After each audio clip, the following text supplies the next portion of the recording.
I see that millennial moms are crossing over the traditional motherhood threshold. So they're doing everything that tradition says they should do and more. We have been told that we need to be perfection. We have been told that we can do it all. Like, y'all remember growing up? It was really pushed on us that we can have it all, we can be it all, we can do it all. Sis, they lied to you. Let me tell you now, if you haven't started, you can't do it all, okay? You can only do it all if you have the adequate resources. And the reality is, a lot of moms in our generation, it's very difficult for them to have adequate resources. Even with a nanny and cleaning services, it's still not enough help for them. Like, I know moms who have the nanny. I know moms who have the cleaning services, who has that kind of help. They have a grandma or someone coming in, and it's still not enough. Why is that, though? Because it takes a village. But isn't that the village, though, if you have those people doing those? It's part of the village, absolutely part of the village, but it's not enough. Like, it's not enough for a woman who's going to work 9 to 5 every day.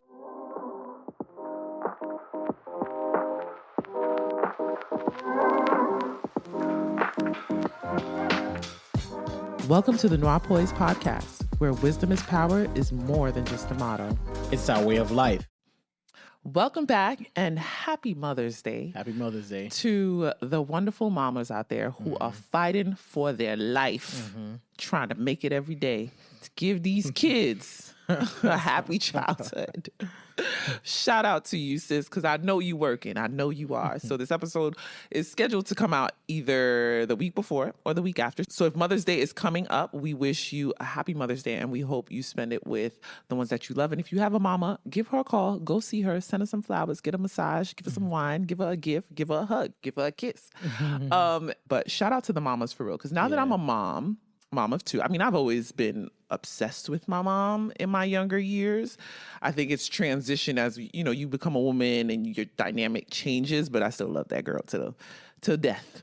But I've always been obsessed with my mom, and I've always valued the importance of mothers. So this episode, we wanted to cater to y'all because y'all doing a lot, and I feel like we don't get enough credit. Okay, I know men may think differently, but we don't get enough credit. Definitely, not to single anyone out or a specific group out, but millennial moms, y'all really doing your thing. No, we are. Because I think millennial moms, and I don't know enough about Gen Z moms and all that, but I see that millennial moms are crossing over the traditional motherhood threshold. So they're doing everything that tradition says they should do. And more. Yeah, no, seriously. Like, I really think as millennial parents, to be honest with you, but since the topic is catered to the moms, I feel like we're literally living a life, because the generation before us, I feel like, focused on sacrifice, right? They were survival, they sacrificed, they didn't take care of themselves, but if you know, you know. If you don't take care of yourself, you're only hindering your children. So I feel like as a millennial parent, we found a way to bridge that gap and be as present and involved with our children as possible while still trying to fight for our life and be healthy enough to be the best mom for them. We go to therapy. We're doing yoga and Pilates, working out. We trying to cater to our men. We cooking, we cleaning, we working full-time jobs. We have businesses, okay? We're entrepreneurs. We have side hustles plus the full-time job. We make time for our friends, our family, so much more. And I think a lot of praise and credit is deserved to the moms out there. I don't think we do it enough. I think we really should be patting these women on the back because y'all out here doing great things. And I'm not even gonna say the best you could do, but moms are doing amazing in our generation, in my opinion. I've heard this comment made before. Men have said, what's so hard about it? I watched my mom do it. My mom was a single mom. But I would say the main difference is exactly that, where the generation before us, a lot of them raised their kids as a single parent, but they weren't factoring in the emotional health of the child, the mental health of the child. It was just you surviving. You weren't trying to have a side business on top of working a full-time job. You weren't trying to maintain your physical shape and your mental health as well. So when you really look at it, I think parenting, specifically on the mother side, looks completely different than what it used to be. And you know what's funny? I used to think that way. I specifically remember being in my early 20s and thinking like, yeah, I'm going to work a full-time job.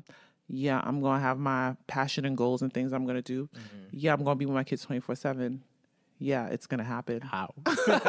How Yeah. is what I really should have been asking myself. I did have that thinking because, when you're young, you don't really consider the emotional and mental health. I think that was it for me. Like, I knew I wanted to be present, and I thought that was enough to cater to the emotional and mental health, because we come from a generation where they were working full-time jobs. They were working doubles and triples. If you know, you know, especially first-generation Americans. The women are working all day half the time, 12 to 16-hour shifts. And you assume that, like, okay, they did that, so I'll be able to do more because I'm going to be present. Yeah. And that was my thinking in the beginning until I started like catering to my own emotional and mental health. Honestly, this is before motherhood, before even marriage, when I started trying to cater into like how much work I have to do to undo what was not done and what was done. I was like, yeah, this can be a lot, especially having to do that for children and children who don't understand their own emotions, who can't self-regulate. You're kind of doing that for them, and you're doing it for yourself at the same time, because we didn't receive that growing up. And it's not to knock the moms in previous generations, because I do believe, and I say this all the time, they did the best that they could with what they had. But I think the generation before us was more about survival, making sure that you had a roof over your head, you had food to eat every day, you were not sick. If that was the case, you're good. Yeah. Whereas us, we're looking at that, and we're also looking at, I want to make sure I leave something for my kids, a legacy when I leave. I want to make sure that there's enough funds where they won't have to like suffer if I'm not here. And like, we're thinking of everything. When you think about it, that's still survival. I think we each have a different definition of survival. That makes sense, actually. I was talking to a mother one time, not our generation, above us, and she said something that stuck with me. She said, your generation knows more, so you'll do better. And I think that's really what it is. We're more aware of we have more resources. Yeah, we have more resources. We're more knowledgeable. I think for the first time, parents are refusing to outsource certain things. For example, growing up, education was outsourced. Yeah. Even if your kids right now are in public school, I think parents are a lot more involved in their kids' education. Very true. And that's because the previous generation, I send you to school, they're responsible for your education. Yeah, and then I'll send you to after school if you need help with the school, instead of actually sitting down with the child and helping. Yeah. That is definitely I've known a parents difference. who say like their kids get home and they spend 2 hours trying to get their homework done with them. Yeah, that's actually the standard. Yeah. That's so it seems like, in my opinion, parents or mothers are not outsourcing as much as they used to, and now they're forced to carry the load. And I want you to talk a little bit about that too, because one time you said something that was pretty defining to me, where you said, just because someone else is with our kids, or let's say I take them to another room or I'm outside with them, that doesn't mean you have free time. No, that doesn't mean you have free time, because now you finally just get an opportunity to think about everything else that you need to do and try to plan accordingly. That has to do with the kids. Right. Literally. It's so true. I always say this, but a lot of times we think that, I think that's why a lot of men have the thinking like, my mom did it. Yeah. It's because we're focusing on the physical load. And while the physical load is a lot, but most of us as women, I think we can do it. I believe that women are strong as hell. I think we're strong and we're resilient. We come back stronger and better despite our situation. But we don't factor in the mental load that occurs. And I think that's the part that's actually causing a lot of moms to feel burnt out and exhausted in motherhood. It's not the fact that she has to work a 9 to 5, come home, cook dinner, bathe the kids, help with homework, do the whole thing, activities on weekends. That's the standard millennial mom's life right now. But I don't think that's what's actually causing the exhaust. It's the I think, unseeable. yes. It's the work that you don't see. It's scheduling the doctor appointments, scheduling the activities, keeping tabs on what sizes they're wearing. They need this. They need to schedule. And we're involved. Like, it's not like, oh, Saturday, they're just playing in the living room watching TV. No. Saturdays, they got this activity, that activity, this activity. Oh, they have friends. They have this. They have to go this. It's always something. And that's just the bare minimum. That's the bare minimum. Because I say things like diapers and clothes and food or whatever the case is, but there's so much more. Like, for me, I homeschool. So I have to actually plan the lessons. I have to plan the activities according to their learning styles because they're two different kids. So they don't learn the same, okay? I have a girl who she has a particular way of learning, and then I have a boy. I have a boy, y'all. And if you're a mom of a boy, you know ain't nothing gonna get them kids to focus. Nonetheless, he's literally one, but even at one, it's just such a huge difference, energy level. Y'all boys different. Yeah, he's seeking the story. Yes. And side note, it actually made me realize that school was not made for men. It was not made for y'all. Y'all can't sit 8 hours of the day. It was not made for boys. Yeah. And it makes me think of like all the things that boys are being diagnosed with because like it wasn't made for y'all. Yeah, it makes sense Period. why women are more educated too. Honestly, I do believe that. I don't think the education system was made for that, but that was just a side note. But it's the work that you don't see that women are constantly doing. We're always in our head planning ahead, if that makes sense. So I said this in an episode before, like sometimes people walk into a situation and they're like, oh yeah, it looks nice. Oh, this looks great. But you don't think like the bits and pieces, the details, and what has to be done for every decision to be made. And I like to use the example of like a party. You walk into a party, you see there's food, there's music playing, there's drinks, the tables are set nice, and you're like, oh, this is a vibe, I love it. But you don't stop to think of all the little things that had to be done or considered or thought about or people you had to speak to in order to make those final decisions. That is a woman's brain. That is literally a mom's brain 24/7. I mean, I can't speak for everybody. I know that's my brain. 24. You ever seen the meme online where it's like a man's brain, he has one tab open and he's just like, all right, done. Slide that out. Next, done. Slide. A woman's brain, we literally have like 1,000 tabs open at the same time because you never get to actually finish it. And as a mom who's with my kids literally 24/7, because they don't separate, 24/7, the tabs stay open because I never get to complete a thought. So I'm thinking in myself like, oh yeah, his foot grew a little bit, so those shoes don't fit. The fall is coming. I have to get him fall and winter shoes. Let me estimate how much time, how much, based on how much time and how many inches he may potentially be wearing, so I could be like prepared. And someone will interrupt me in the process, so I know. Oh yeah, I was working on figuring out what size I anticipate him wearing in the fall and winter. And I haven't completed it. So that's a tab that just stays open until further notice, basically. Do you think it's, in a sense, almost impossible to get organized? Or is it just difficult? To my standards, yes. I think it's impossible for me to get organized the way that I would like to get organized, but I don't think it's impossible to get organized. We can get organized. Depends on the standard of organization for each individual. But for me, I think I can get organized in a general scale, but not the way that I would like to be organized. But it can be done with sufficient help and resources. Yeah. I think that's one of the issues with mothering now is we have been told that we need to be perfection. We have been told that we can do it all. Like, y'all remember growing up? It was really pushed on us that we can have it all, we can be it all, we can do it all.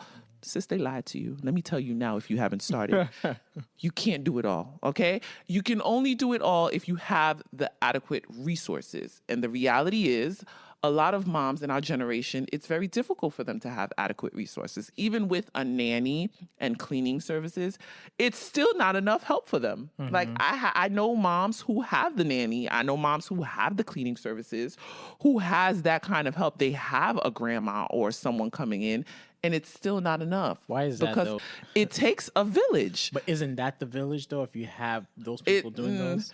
It's part of the village, absolutely part of the village, but it's not enough. Like, it's not enough for a woman who's going to work 9 to 5 every day. And you know what I mean? Like, you're working all the time. Like, that's not enough. Let me rephrase that. Women now are working full time, but they're also doing other work that wasn't Yeah. required in previous generations. Like we Yeah. talk about the self-care. And when I say self-care, I don't want people to keep thinking like massages and hair done, nails. No, I'm talking about self-care, like making sure you're stable mentally and emotionally in order to be a good parent. Yeah. A lot of women are doing the work that is required to be in that state. And that's additional time and energy that is needed to actually get that done. Like our nervous systems are jacked up. Just playing devil's advocate here. There was a football player, I think it was Odell Beckham, who was doing an interview. I didn't see the interview. I just heard the clips. I could be taken away out of context, but it just reminded me of something. I think he had a 5-year contract for $100 million. And then he says, you can't build generational wealth with $100 million. Yeah.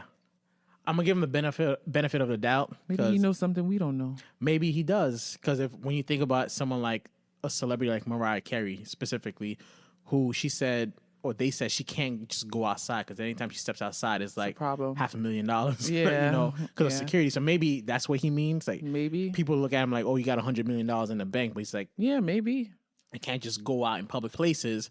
But the reason why I say that is I don't want anyone out there who's listening to this episode, specifically men, because I'm sure mothers will understand what you're saying, to think, wait, so you got a nanny. You got a nanny. You got someone cleaning. You got someone cleaning. And it's not enough. You got your mother coming over and it's not enough. Like y'all just different. Like, y'all just That's funny. different. I mean, those are just honestly examples. That's not that's not the situation of women out there. I know a lot of women where that's not their situation. I actually think it's a luxury, but it shouldn't be. It's normal to need that village, but we've now labeled it a luxury to have a nanny and a luxury to have someone deep clean your house every 2 months. Like that should be the standard for someone who's going to work 8 hours outside of the home a day. Like that assistance is needed. I think that's part of the problem is thinking, it goes back to thinking that we're supposed to do it alone. Yeah. When you go to certain countries where there's community, the women are not doing it alone. They're not doing it alone. They have aunts, they have grandmothers, they have friends, they have neighbors. Everyone's helping. But here in America, we have emphasized the nuclear family so much that now we've secluded ourselves away from the village and there is no help. So because we've normalized that so much, we're labeling one person helping us as a luxury. And it's like, nah, sis, that's what it should be. Yeah. Like the kids should have other people outside of their mom assisting in that way because she can't do it all. And that's not even to factor the way nature and our body works. Like our bodies are not meant to be on like overdrive consistently. Our body works like the seasons. We have 4 different cycles out the month and we have different energy levels, different, you know what I mean? Our hormones are impacting how we operate.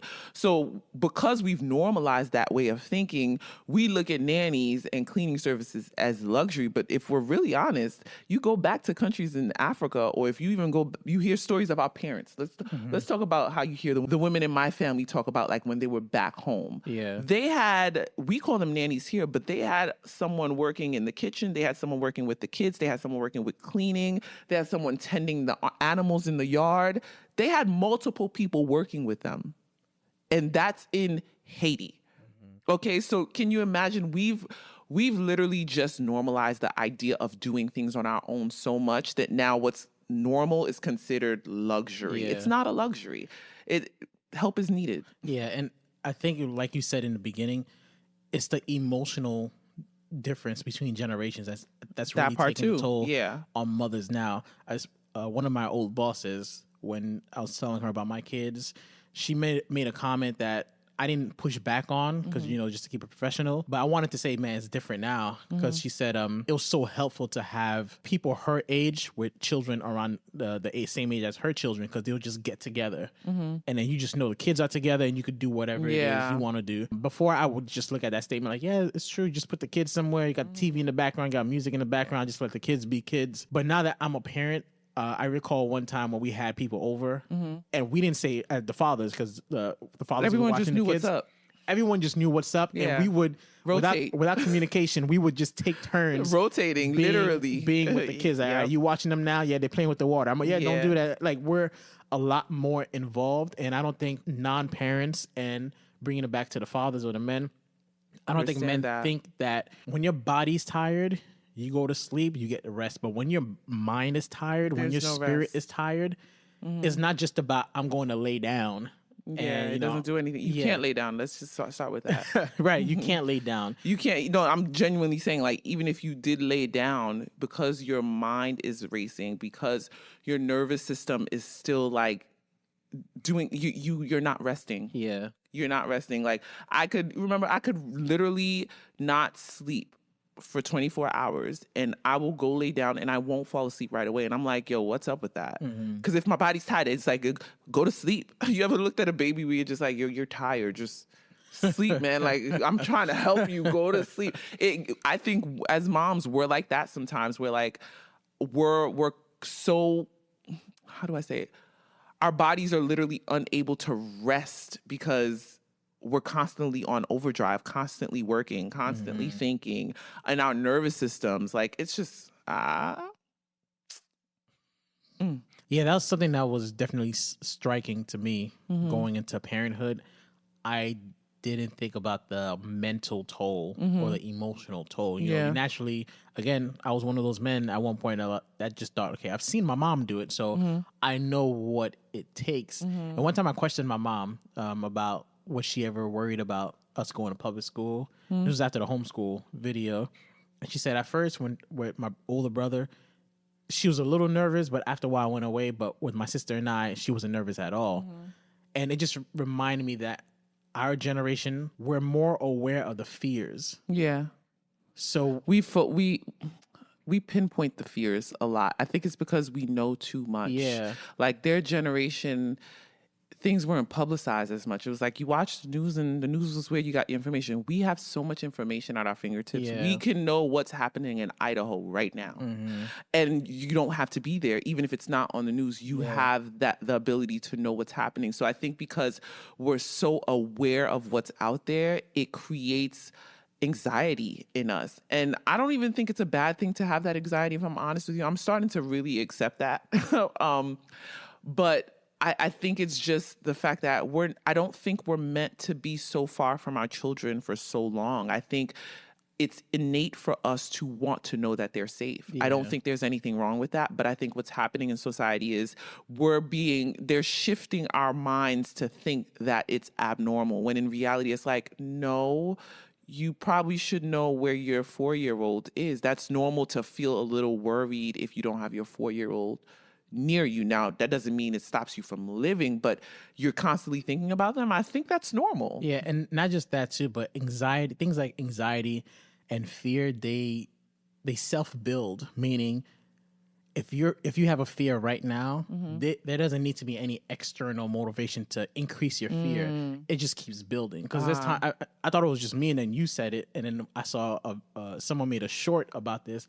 How as a parent, you just be sitting down and you're just like, because you're envisioning your kid falling over. Yeah, like there was one night we were concerned about our son moving, and I kid you not, like while you guys are sleeping, I got up and I got a chair and I put it on this side of the bed. I remember, actually, and I was looking for pillows to put on the floor in case, just in case he falls off, because I'm like literally thinking the worst, and we don't factor in that fear, that anxiety just keeps building in on itself. So you're more anxious when you're outside, but you're still anxious within your home, and that just sucks the energy out of you. That makes me think of a video I actually saw. I'm gonna actually link it down below so you can watch it, because we're not gonna play that one. We have 2 videos, but that one focuses more on what happens to your nervous system after parenthood, that you don't realize that you get at this level of like nervousness and anxiety, and it never goes back down. It never goes back down. And I think I heard a mom ask her, because she was like, when does it stop? And people were in the comments like, it doesn't. It actually gets worse as they get older. And I'm thinking about it now. I'm like, they're in my hands. I can see them. But I'm like, there's going to be a time where they're like, going out with my friends. Bye. No, you're not. No, I'm kidding.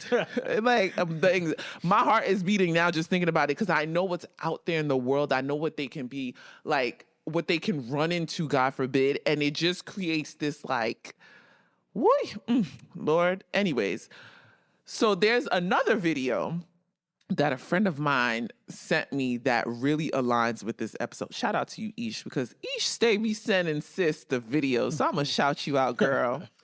But we're gonna play the video so you guys can see it, because I think a part of motherhood that we often don't talk about, and I mean, hopefully I do. People probably think I'm pessimistic or like I'm negative, but when someone's about to be a mom, I tell them all the beauty that comes with motherhood. But listen, I am not the one that's going to sit here and act like it's daffodils and roses. I'm not the one that's going to do that anymore, because I'm like, yo, we really aren't sharing the truth about motherhood. Nonetheless, motherhood is beautiful. It's beautiful. It's amazing. But like every other journey in life, it is not always that. There are moments where you're just like, Lord, what did I do? What did I do, God? And that's just real. And it's normal. I think the fact that we don't say things like that enough leads women or even parents into going into the situation not knowing what to expect. And when they're in it, they think that they're the problem. And it's like, no, sis, this is what it is. This is the realities of motherhood. So I really do hope I paint a picture that although there are lots of downs, there are so much more highs. But point is, it's a journey. It's a roller coaster like any other journey in life. It's not going to always, I feel like social media paints this picture of like, oh, we're taking Mother's Day pictures. Oh, milestones, da da da. But they don't talk about what's happening in those milestones. Okay. They don't talk about, okay, you literally get used to the baby's sleep cycle. And then 2 weeks later, down the hill, that routine's gone. You're starting all over again. Like, it's little things like that that parents and moms are not told, and they go into it expecting something different. And then when they're in it, they fall into like this deep low and depression because they don't know what to expect. I really believe that knowing what to expect will allow you to have a better experience. So with that said, we're going to play the video that my friend sent me, and you guys could hear it for yourselves. Most mothers were not taught the reality of motherhood until they were actually a mother, and they had to learn from experience.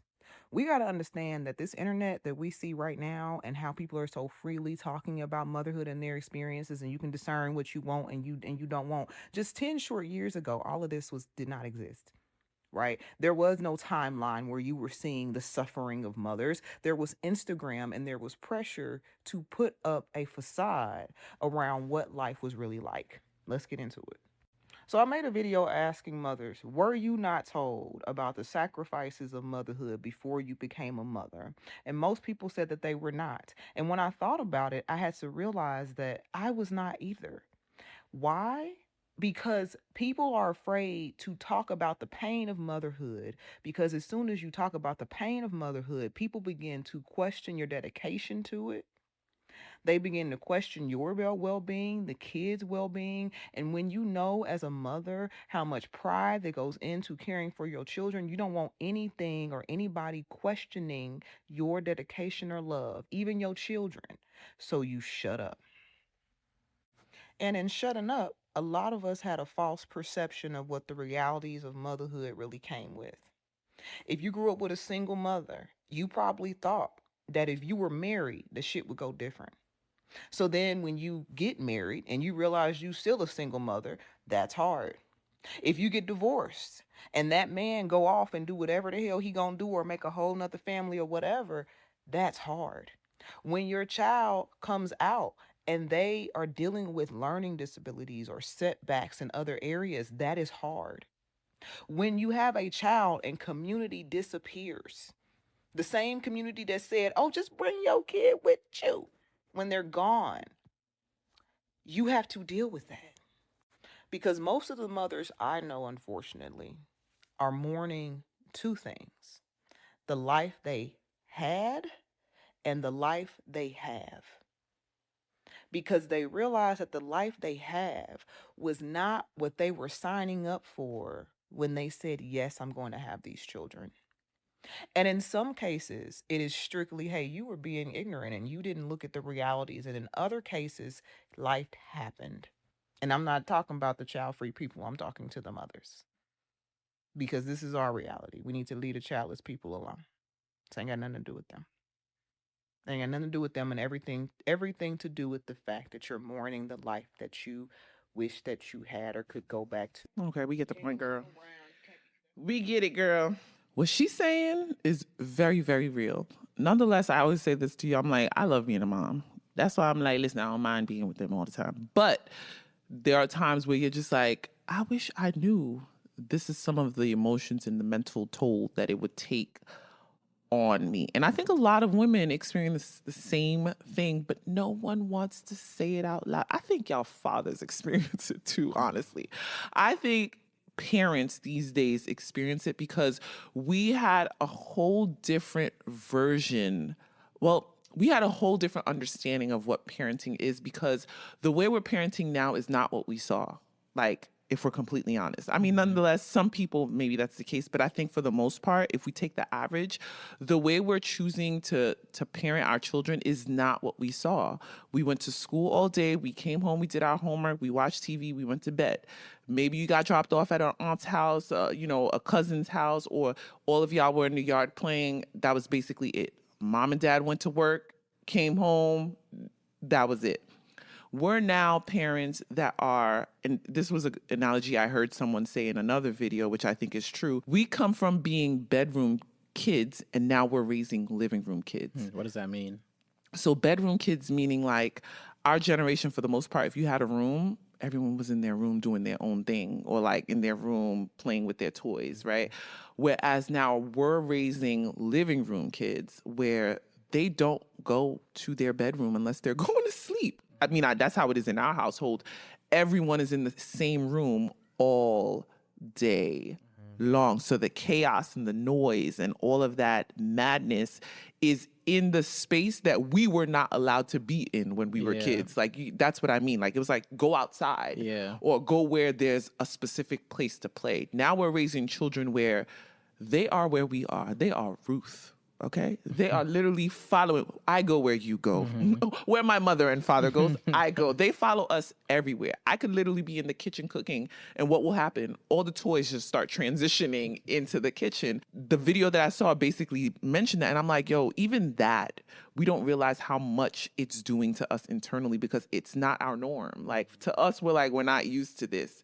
Why do you need to be touching me? Why do you need to be like next to me all the time? But these are the little things that actually impact our nervous system that we don't realize it's impacting our nervous system. And then we explode. We're frustrated. We're short. We're, spazzing. And we don't realize that it's happening because of all of these things every day with no breaks in between. When the weekend comes, for a lot of parents, the weekends now in our generation revolves around the children. What activities do the children have? Where are we taking the children? And I love that she put this video out there because I think women who aren't moms should be aware of this before going into motherhood. So you don't resent yourself for not having the life you thought you would have, but also don't resent your spouse. Because I think what tends to happen in parenthood is they will go in with expectations. And then as you're in the craziness, as time goes on, you can potentially resent your spouse if you're not a couple that's like able to have those conversations and express your emotions. A lot of women have stated that they feel like they're single within their marriage. Even though the dad is there, they feel like they're still single. And that is sad. But that is sad. Let me ask you, if you had to talk to yourself 4 or 5 years ago, what advice or what would you say? Because a lady, she made a good point on revealing a lot of the stressors. But one thing I don't think the video went into was what advice would that be? Like, what would you need to know as a mother or as an expectant mother to feel like, all right, this didn't catch me off guard. And it is hard, but I'm glad I knew this information before.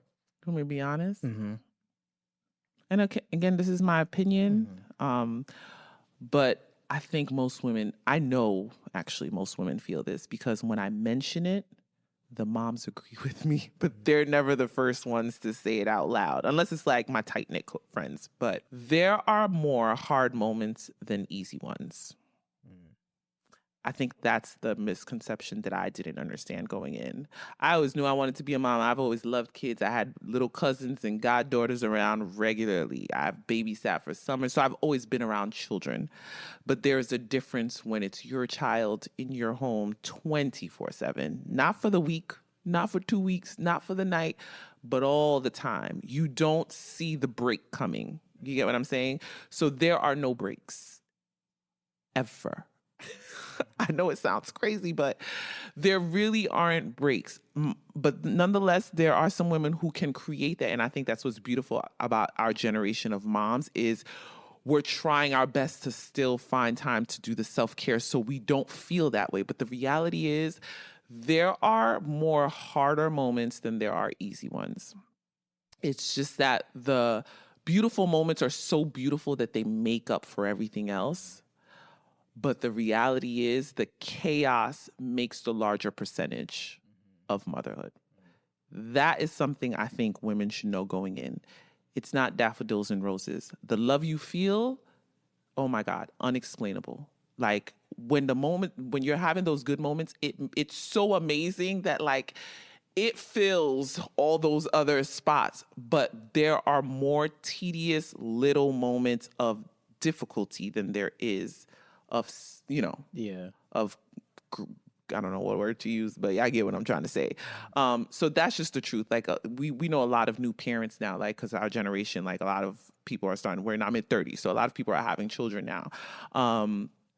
And that's one thing sometimes I want to say it to them, but like, how do you say that to someone without sounding like... Without scaring them off. Not even scaring them, but without sounding negative. Because I've noticed that when I try telling certain moms, like they just probably, I'm assuming, they probably assume that I'm just being negative or being like discouraging. But I'm just trying to tell y'all the truth here. Listen, if you're mothering properly... It's not easy in any way, shape, or form. Everyone's story is different. But raising a child has a lot of little difficult moments. And to bring it back to that statement of my mom did it, let's look at our moms. Like right now, think of the moms in your family. Think of how they look physically. Think of their health. Think of their mental state. Think of their emotional state. Think of their happiness.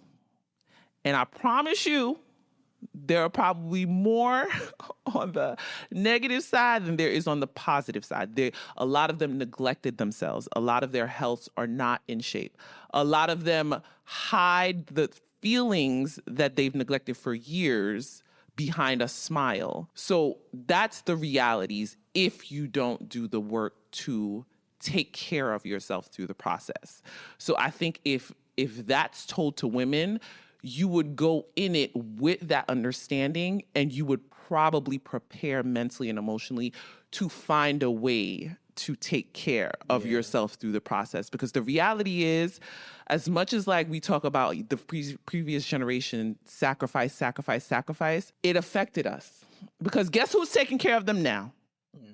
Okay, like now we're in our 30s and we can't live, we can't do certain things because they neglected themselves so much that now most of us are having to step in financially, step in emotionally, step in physically. You're on the phone with doctors. It shouldn't have to be that way, but that is the result of neglect. You know what I'm saying? So if we love our children, if we really do love our children, which I think we do, and I see it happening in our generation, we're like, I don't want to do that to my kid. I want them to be able to be in their 20s and 30s and be able to like live for them and explore and journey life and be happy and not have to be worried about me. That's something I think the previous generation didn't think about. While they did the best that they could, like I always say, but we have more knowledge now. And I think that's a piece of knowledge that we should be passing on to women before they become moms so they can properly prepare themselves. Prepare yourself with the resources, prepare yourself with the knowledge, prepare yourself mentally and emotionally. That's another thing. Your childhood comes back. All the things you thought was back there that you thought you healed, you went to therapy for, when you are now raising a child who you kind of see yourself in and they're triggering some of those things that you didn't deal with, now you're having to not only find a way to regulate yourself in that situation, but you're also responsible for regulating that child in the situation who don't know they're triggering you. and then having to explain it to the spouse that you have who doesn't fully understand it because they didn't live it. You get what I'm saying? So it's all of these things that I think that are not physical that are causing the exhaustion and burnout. Yeah. It's impacting our nervous system and it's impacting our emotions and our minds. So that's it in a nutshell for me. Like if I look back now and I had to give myself advice, I'd be like, sis, it's going to be hard. It's going to be hard, but it's beautiful nonetheless. I don't think that's bad advice. Like, no, negative, it's not supposed. Yeah, no, because you said you don't want to make it seem, more so negative. I don't think that's negative. Mm-hmm. If anything, if I was a mother or someone who's thinking about having children and someone told me that, I'd be extremely thankful. And my focus would be on the good parts. Like, okay, you're telling me that as much bad as there could be, as much chaos as there could be, those beautiful moments will make up for that. At least I know it now. So while I'm in the thick of it, I'll go back and I'll just remember that. Like, yeah, it's bad now, but there's the moment is coming where I'm going to feel that love. Right. Yeah. Thank you for sharing that. Honestly, I'm just going to speak candid. I think you're an amazing mom. You're doing your thing. I'm actually that's what our daughter does. When she gets awkward, you give her attention, she's like, can I go now?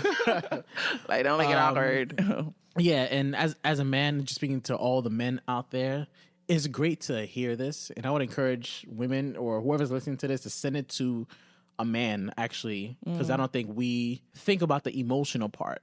What's crazy is just like the advice you would give your old self about how hard it is, I think what hits fathers the most is not that the chaos that the kids bring, but how much it's going to negatively impact the mothers. Ooh. I would have to say there's very little that actually surprised me about kids. And I think that's why men run away from kids. Like, I don't want no kids yet. Because the little we see, we're like, I'm ready for that. Yeah, but I think what hits men is once the baby's born, how much they underestimate how much the mom has to carry.